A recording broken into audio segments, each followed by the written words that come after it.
Greetings everyone, welcome to Advanced, and this is from the St. Louis Classical or maybe just Sinquefield Cup, and this is a one spectacular game, and somebody really needs to stop this man.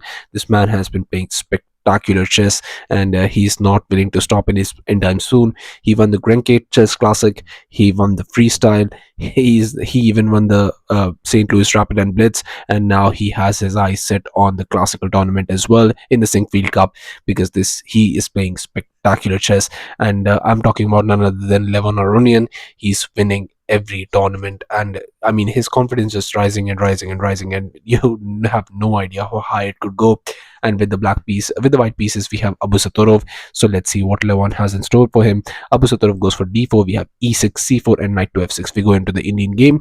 Bishop to c4, bishop to b4, going for the Nimzo Indian defense. We have e3 castles and just knight to e2, c6, but now just a3, and pushing the bishop back. Bishop goes back, but now just bishop to d2. And now we have d5 immediately striking in the center, knight to g3, knight bd7, and just c captures. We have e captures, and the structure a little bit closed here, and a little bit weird symmetry here, and bishop to d3, but just rook to e8.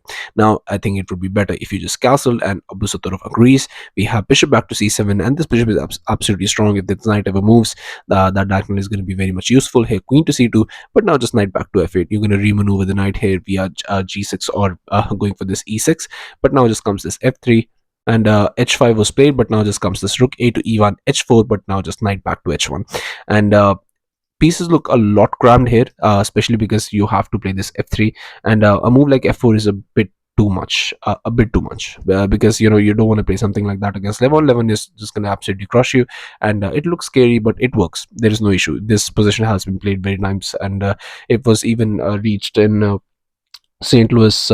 St. Louis Rapid and Blitz, and in the Rapid section, and white pieces, the one with the white pieces actually was able to draw that game. But here knight to e6 comes, and here after knight to f2, we have queen to d6, just going for this checkmate. And how do you defend this? Here f4 was played, but I told you, you don't want to play f4. I mean, it just weakens your king. I mean, it doesn't do anything in this position as you might feel like it, but slowly but surely you'll realize what I mean. Bishop to d7 was played, queen to d1, but now just a5, playing on both sides of the board, and it looks scary, but if Levon can play it, then why not? Here e3, immediately striking in the center, because an attack is brewing. If you give Levon a little bit more chance and a little bit more a little bit more places, he's really gonna come for your king, and it's gonna be very much difficult to hold then. So here just d captures was played, f captures, knight captures, and just after knight captures, we have queen captures on d4, just grabbing a free pawn, and there is nothing you could do to stop it. And he's playing on both sides of the board. He's also playing in center, and yeah, it's very much difficult. Nodirbek has to find something in this position, otherwise he's just completely lost. Bishop to e3 was played by Nodirbek. We have queen to d5, but now just f5, just pushing it all the way, attacking the knight back to f8, but now just queen to g4. So now the big is really trying here to be able to find something. Even if you go for here, then this comes, and this bishop is very very strong, but it is blocked by that knight. So maybe just that attack is definitely coming, but that attack is happening a bit too slow. Here knight to h7 was placed, but just bishop to b1, and now finally going for this g6. This g6 seems like a very wrong move. I mean, you have to understand that king is already weak. You've already pushed that pawn a bit too far. Now you play g6 and weaken the king even more. But well, there is a pin you cannot capture, and well, the bishop pair is absolutely monsters here. Queen is already eyeing this, so well, if it works, then there's not supposed to be any issue. But just queen captures on h4, and now that can be captured. So Levon immediately goes for it. He goes for bishop captures on f5, and you have to understand that the way to play this is only one way. You cannot go here because there would be immense pressure here. Also, it opens up the queen, it opens up the bishop, and once that knight trades, you just lose from the defense of that h2 pawn, and I think that's crucial that you defend it. So the best would have been just knight to c3, attacking the queen. Queen would have to go back, so queen to d6, now threatening to go here, but queen is currently guarding it. But you play just bishop captures, and after g captures, rook captures. Yes, you have time to grab this pawn, and there is no actual threat. There is no check. If you go check here, then either this or this, and still both ways you have no light squared bishop to be able to dislodge the knight. And I think it would be a very fine game with no issues. Even the king opening up, it's still fine. There is no issues. But here after bishop captures on f5, knight to g5 was played. I'm thinking that once you capture, I'll just capture with the bishop. My game is going to be absolutely amazing, and there's no issues in the position. But there is knight captures. Rook captures first, not grabbing the knight, but just opening up the king because he understood that there were some issues. But queen to d6 now, and now you are going for it. But here, after queen caps on g5, we have rook captures on e3, sacrificing the exchange. This is absolutely beautiful by Levon. Queen caps on e3 was tried, but now, this is possible, but there is no continuation after that. So here, g captures first, and now just g3, but just f4 comes. I mean, Levon is just continuously crushing and grinding because he wants to get this game. He wants to get to Abusattorov's king.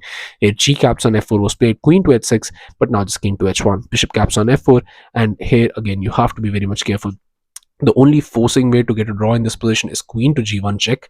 Once that king moves to h8, now you play this rook to e2 because that rook to g8 is coming. So once that is played, you go queen to d4 check, and now either you cannot move forward because you simply, this bishop is eyeing this, so you have to block with the queen or you block with the rook. If you block with the rook, then you're just getting mated, so you have to block with the queen, and once you block with the queen, we just trade queens. There is no attack happening with equal material or almost equal material. It's still going to be a draw, and that's what Nodirbek Abdusattorov should have gone for. Black would be better because he is up a pawn, but it still would be a draw. I think that's what he should have gone for. But in this position, after bishop caps on f4, Nodirbek went for queen to e2 and thinking that he's defending the mate and everything is fine in this position. But that's not the case because now comes rook to d8, and that rook is joining the party, and it's going to be game over. So here, bishop to a2 was tried, just doing something, but now comes queen to h4. Now the queen cannot move because the rook would be hanging. So here, rook to f1 was played, but now just comes b5. Just awaiting moves, seeing what do you have in this position, and asking that to Nodirbek Abdusattorov, and Nodirbek is like, well, just a4. And we have king to f8, but now just queen to c2. B caps on a4, both players very much down on the clock, and instead of asking for something here, Levon is giving opportunities to Nodirbek to try and go for something because he wants to mate him really, really badly.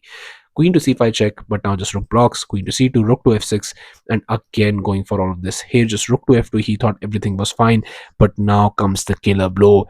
Bishop captures on h2, and unfortunately for Nodirbek, if you capture the bishop, you're just getting mated, and he realizes this. And it was on this move, on move 41, that Nodirbek Abdusattorov resigned the game with nothing. I mean, there is nothing you can do. And just to show you the line, what happens if you capture the bishop: if you go rook captures on h2, then just comes queen to e1 check, king moves further, queen to f1 check, king to g3, and just queen to f3 check. You have to go up the board, king to h4, but just rook to f4 check, king goes here, but now comes queen to g4 check, king goes here. You cannot go here because just queen is guarding it, so you have to be careful. Rook to f6 check, king goes here, and a beautiful checkmate on queen to g7 checkmate.